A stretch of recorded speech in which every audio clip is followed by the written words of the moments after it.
राम राम मंडळी. तर welcome to our channel आणि घेऊन आलोय मी आज तुमच्यासाठी नवीन व्हिडिओ. या व्हिडिओमध्ये मी डिस्कस करणार आहे, जसं की तुम्ही थंबनेल वरती ऑलरेडी बघितलं असेल, तर थोडीशी माझ्याबद्दल माहिती देतो की मी राहतो जर्मनीमध्ये. जवळपास मला झाले इथे 5 वर्ष आणि ह्या 5 वर्षामध्ये मी करतो इथे जॉब. आणि आता मी ह्या व्हिडिओमध्ये तुम्हाला सांगणार आहे की ऑपॉर्च्युनिटी कार्ड म्हणजे चान्सन कार्ड ज्याला म्हणतो आपण, तर तो नवीन लॉ जो आहे जर्मन गव्हर्नमेंटनी अप्रूव्ह केलाय 2024 मध्ये.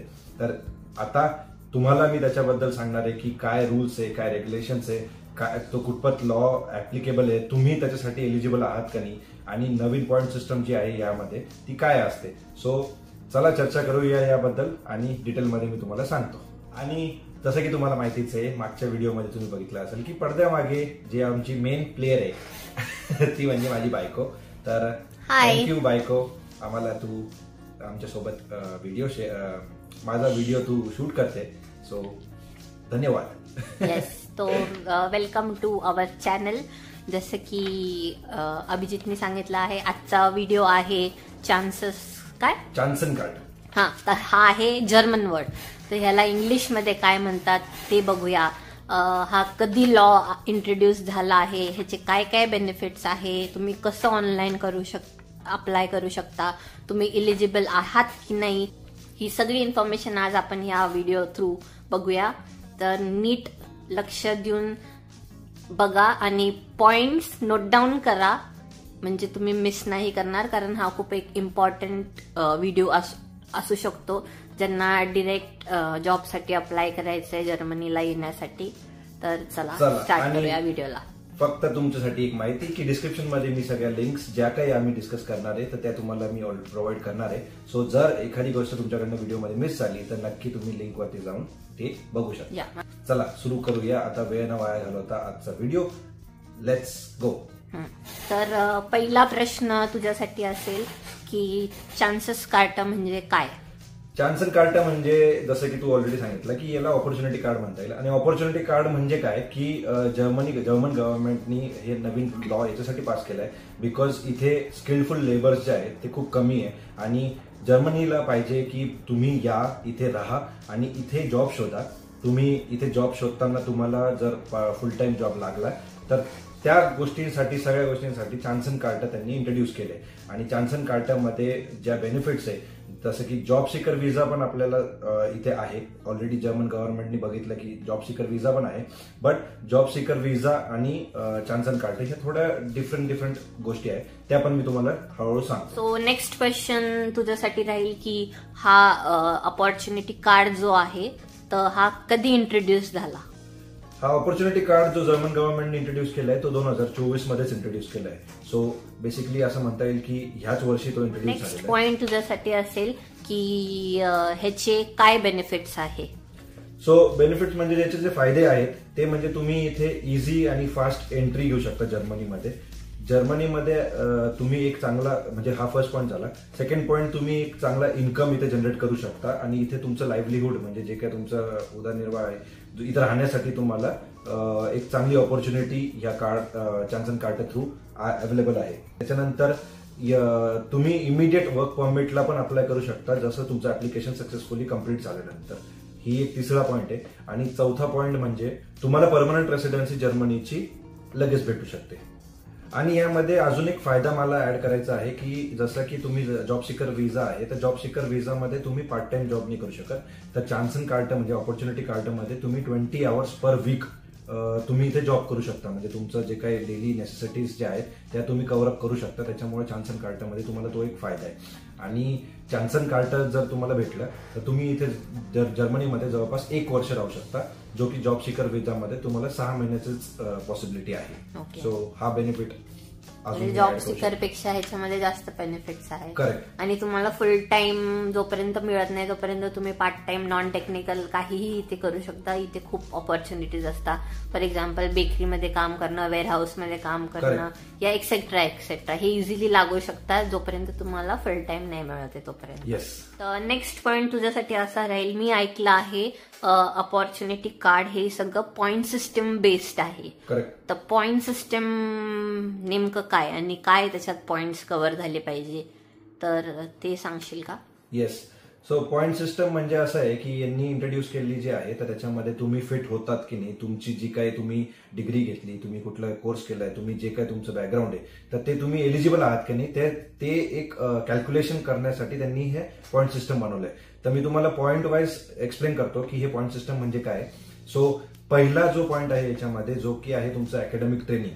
म्हणजे काय की तुम्ही जी डिग्री केली आहे किंवा तुम्ही कुठलाही कोर्स केला, तुम्ही जे काय, suppose for example me engineering केली आहे तर मी होतो NDMB कॉलेजला नाशिकमध्ये आणि तुम्हाला हे बघायचं आहे की जर्मनीमध्ये जी तुमची डिग्री आहे, फॉर एक्झाम्पल मी केलं पुणे युनिव्हर्सिटीमधनं माझी डिग्री, तर पुणे युनिव्हर्सिटीमधली जी तुमची डिग्री आहे ती जर्मन रेकग्नाइज्ड आहे की नाहीये. सो तो पहिला पॉइंट आहे.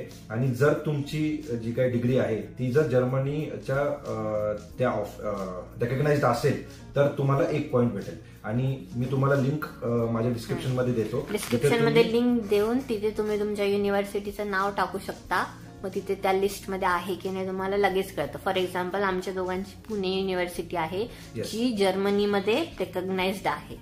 तर तुम्ही तुमची युनिव्हर्सिटी चेक करा. हा सगळ्यात बेसिक आणि फर्स्ट पॉइंट आहे जो क्लिअर असलाच पाहिजे. येस. सो तुम्हाला हा पहिला पॉइंट आहे जो तुम्हाला पॉइंट सिस्टम मध्ये युजफुल आहे. तर त्याच्यावर आणि किती पॉइंट मिळतो? 1 पॉइंट. ओके. आता नेक्स्ट पॉइंट कडे जाऊया. सेकंड पॉइंट काय आहे? तर सेकंड पॉइंट म्हणजे तेच आहे लँग्वेज. तर लँग्वेज मध्ये 2 गोष्टी आहे. म्हणजे एक तर जर्मन लँग्वेज A1 तुमची कम्प्लीट पाहिजे. तुम्हाला A1 जर तुमची कम्प्लीट असेल तर 1 पॉईंट भेटेल. त्याच्यानंतर जर तुम्ही B1 कम्प्लीट केलं तर तुम्हाला 2 पॉईंट भेटतील. आणि अबाव समजा B2 किंवा अबाव दॅट मीन्स C1 जर तुमची कम्प्लीट असेल तर तुम्हाला 3 पॉईंट भेटतील. इंग्लिश जी आहे तुमची इंग्लिश प्रोफिशियन्सी जी आहे ती C1 जर असेल तर तुम्हाला 1 पॉईंट भेटेल. तर ही आहे तुमचं सेकंड पॉईंट लँग्वेज. आतापर्यंत जर फक्त इंग्लिश आणि डिग्री झाली असेल तर आपले 2 पॉइंट्स आपल्याला मिळालेले असणार. करेक्ट. तर हा झाला सेकंड पॉइंट. आता थर्ड पॉइंट काय आहे? तर तिसरा पॉईंट थोडा इम्पॉर्टंट आहे. याच्यामध्ये तुमचं वर्क एक्सपिरियन्स जे आहे, जे ज्या फील्डमध्ये तुम्हाला जॉब शोधायचा आहे किंवा रेलेव्हंट फील्ड एक्सपिरियन्स तुमचा म्हणजे इंडियामधला. सो 2 वर्षाचा जर तुम्ही लास्ट 5 इयर्स मध्ये 2 वर्ष काम केलेलं असेल तर तुम्हाला 2 पॉईंट अवॉर्ड केले जातील. आणि सेकंड क्रायटेरिया असं आहे की जर तुम्ही लास्ट 7 इयर्स मध्ये 5 वर्ष जॉब केला असेल तर तुम्हाला 3 पॉईंट्स दिले जातील. सो हे जॉब एक्सपिरियन्सचा जो फंड आहे तो तुमचा तुम्ही चेक करून घ्या तुमच्या फील्डमध्ये किंवा तुमच्या रिलेव्हंट एक्सपिरियन्स किती आहे आणि त्या हिशोबाने तुम्ही पॉईंट कॅल्क्युलेट करू शकता. या याच्यामध्ये म्हणजे मॅक्झिमम 3 पॉईंट आपण गेन करू शकतो जर जास्त एक्सपिरियन्स असेल तर नक्कीच 3 पॉईंट. आणि हा थोडा इझी पॉईंट तुम्हाला भेटू शकता जे जेवढा तुमचा एक्सपिरियन्स असेल त्यावर. ओके. नेक्स्ट पॉइंट कडे येऊया. फोर्थ पॉइंट काय आहे? तर नेक्स्ट पॉइंट जो आहे तो तुमच्या एज रिलेटेड आहे आणि तुमचं वय जेवढं आहे त्या हिशोबाने तुम्हाला हा पॉइंट अवॉर्ड केला जाईल. सो एज हा तुमचा इम्पॉर्टंट फॅक्टर आहे आणि एज मध्ये याच्यामध्ये तुम्हाला काही करायचं नाहीये. याच्यामध्ये फक्त तुमचं एज जे आहे ते तुम्हाला टाकावं लागेल तिथे डिटेल्समध्ये तुम्हाला कळून जाईल. सो 35च्या खाली जर तुमचं एज असेल अंडर 35 तर तुम्हाला 2 पॉईंट दिले जातील. आणि तुमचं एज जर 35 to 40च्या रेंजमध्ये असेल तर तुम्हाला 1 पॉईंट दिला जाईल. हा आहे age related points in detail. तर नेक्स्ट पॉईंट जो आहे तुमचा जो लास्ट स्टे आहे previous stay in Germany 6 months at a stretch जर असेल इन लास्ट 5 years तर तो तुम्हाला 1 पॉईंट दिला जाईल. म्हणजे जवळपास 180 days जर तुम्ही डॉइचलँडमध्ये राहिले कधी पण म्हणजे तुमच्या लास्ट 5 yearsच्या रेकॉर्डमध्ये तर तुम्हाला 1 पॉईंट दिला जाईल या पॉईंट सिस्टममध्ये. तर नेक्स्ट पॉईंट जो आहे तुम्हाला 1 पॉईंट दिला जाईल तो आहे नेक्स्ट म्हणजे शॉर्टेज ऑक्युपेशन. तर ही शॉर्टेज ऑक्युपेशन मध्ये जर तुम्ही तुमचं जे काही क्वालिफिकेशन असेल ते जर फिट बसत असेल, जसं की त्याची एक लिस्ट आहे ती खूप मोठी आहे तर मी काय तुम्हाला एक्सप्लेन नाही करू शकत यामध्ये, बट मी तुम्हाला लिंक डिस्क्रिप्शन मध्ये दिली आहे. डिस्क्रिप्शन मध्ये जी लिंक दिली आहे त्यामध्ये जाऊन तुम्ही एकदा चेक करा की तुमचं ऑक्युपेशन जे तुम्ही आता आहात ते फिट बसते की नाही. जर ते असेल तर तुम्हाला 1 पॉईंट दिला जाईल. तर नेक्स्ट क्वेश्चन तुझ्यासाठी माझ्याकडे हा आहे की आता आपण फॉर एक्झाम्पल आपण अप्लाय केला, आपल्याला ऑपॉर्च्युनिटी कार्ड मिळालं, आता मला जर्मनीत यायचंय तर मग इकडे आल्यावर सगळं लिव्हिंग एक्सपेन्सेस कसे बेअर करायचे? Good question. ऍक्च्युली तुम्हाला जसं मी आधी सांगितलं की 1 वर्ष तुम्हाला इथे राहायचं आहे म्हणजे हे जर चान्सन कार्ड तुम्हाला भेटलं तर जर्मन गव्हर्नमेंटला किंवा तुम्हाला जे काही सफिशियंट फंड्स दाखवायचे ते असे आहेत की 1027 euro per month which is equal to जवळपास 12,324 म्हणजे 12,324 euros पर इयर तुम्हाला तुमच्या बँक अकाउंटमध्ये दाखवावं लागतील, जसं की ब्लॉक अकाउंट आपण म्हणूया, आणि ते तुम्हाला इथे खर्च करण्यासाठी युजफुल असतात. सो एवढा सफिशियंट फंड तुम्हाला पाहिजे बँकमध्ये, म्हणजे इकडे घ्यायच्या आधीच ते पाहिजे आपल्या अकाउंटला ब्लॉक, आणि मग इथे आल्यावर ते एव्हरी मंथ आपल्याला युज करायला 1027 युरो देणार. म्हणजे करेक्ट. सो बेसिकली हे तुमच्या व्हिसा रिक्वायरमेंट मध्येच असणार. I hope so. तुम्ही जेव्हा अप्लाय कराल या व्हिसाला, तेव्हाच तुम्हाला चान्सन कार्डसाठी जेव्हा अप्लाय कराल तेव्हा तुम्हाला ही अमाऊंट तुमच्या बँकमध्ये दाखवावं लागणार. जसं की सांगितलं, हा लॉ पास झालाय या वर्षी, बट आपण कधीपासून अप्लाय करू शकतो?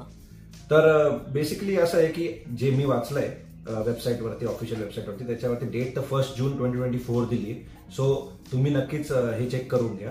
आणि जस्ट एक गोष्ट तुम्हाला सांगायची मी विसरलो, की ह्यासाठी फक्त जे जॉब एक्सपिरियन्स प्रोफेशनल्स आहेत तेच अप्लाय करू शकतात. याच्यासाठी स्टुडंट्स अप्लाय नाही करू शकत. So sorry students. So basically म्हणजे स्टुडंट्स अप्लाय नाही करू शकत. जर जे स्टुडंट आता परसिव्हिंग असतील, जे स्टुडंट्स डिग्री घेत आहेत, ते अप्लाय नाही करू शकत. ते चान्सन कार्डसाठी फक्त वर्किंग प्रोफेशनल्स अप्लाय करू शकतात. तर ऑल टुगेदर तुला समराईज आता करायचंय तर शॉर्टमध्ये परत एकदा आपण सांगूया, म्हणजे ऑडियन्सला परत क्लिअर होईल एकदा. करेक्ट. खूप सारं ज्ञान झालंय, खूप सारं कन्फ्युजन न होण्यासाठी मी तुम्हाला एकदम शॉर्टमध्ये आणि प्री रिक्वेस्ट तुम्हाला एक्सप्लेन करतो. तर बेसिकली याच्यामध्ये असं आहे की तुमची German language proficiency A1 level or English language तुमची जी आहे ती तुमची B2 पर्यंत कम्प्लीट पाहिजे. हा एक क्रायटेरिया झाला. सेकंड क्रायटेरिया म्हणजे तुमचं डिग्री, अकॅडमिक्स डिग्री जी तुमची आहे ती जर्मन रेकग्नाइज्ड लिस्ट म्हणजे जर्मन रेकग्नाइज्ड पाहिजे. आणि थर्ड जी आहे ती म्हणजे तुमचं सफिशियंट फंड्स जे आहेत 1027 युरो, जसं मी तुम्हाला एक्सप्लेन केलं, इंटू 12 म्हणजे 12,334, 2024 मध्ये आपण बोलतोय. तर ह्या 3 प्री रिक्वेस्ट तर पाहिजेच पाहिजे. अँड तुमचे जे मी पॉईंट सिस्टम तुम्हाला मी एक्सप्लेन केली त्यामध्ये तुमचे 6 पॉईंट्स ऑल टुगेदर झाले पाहिजे मिनिमम.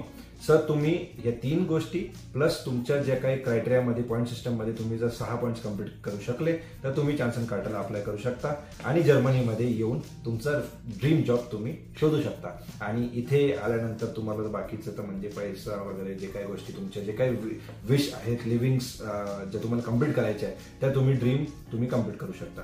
आणि एक पॉइंट मला ऍड करायचा आहे, एक सेल्फ चेक ऑपॉर्च्युनिटी कार्डची पॉइंट्सची एक वेबसाईट आहे.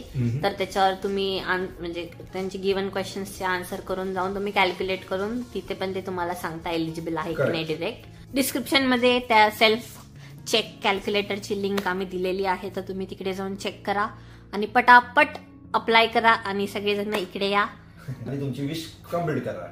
येस. सो तर हा होता माझा इन्फॉर्मेटिव्ह व्हिडिओ चान्सन कार्डच्या रिलेटेड. आणि तुम्ही जर तुमच्या फ्रेंड्स, तुमची फॅमिलीमध्ये कोणी पण तुमचे जे काही रिलेटिव्स असतील, जे कोणी प्लॅन करत असतील आणि ज्यांना कोणाला इच्छा आहे जर्मनीला येण्याची, तर पटकन तुम्ही त्यांना शेअर करून टाका. आणि असंच तुम्हाला कुठली इन्फॉर्मेशन, कुठले नवीन व्हिडिओज, कुठली माहिती पाहिजे असेल तर मला कमेंट सेक्शनमध्ये कळवा की तुम्हाला कुठली इन्फॉर्मेशन पाहिजे. मी आणि माझी बायको नक्की ट्राय करू आम्ही तुम्हाला माहिती पोहोचवण्याची. आणि हा आमचा एक जेन्युइन ट्राय आहे फक्त की जी कुठली हेल्प आपल्याकडनं होईल शक्य ती करण्याची. तर असंच प्रेम आम्हाला करत राहा आणि भेटूया पुढच्या व्हिडिओमध्ये. तोपर्यंत काळजी घ्या आणि जय महाराष्ट्र. बाय. चला.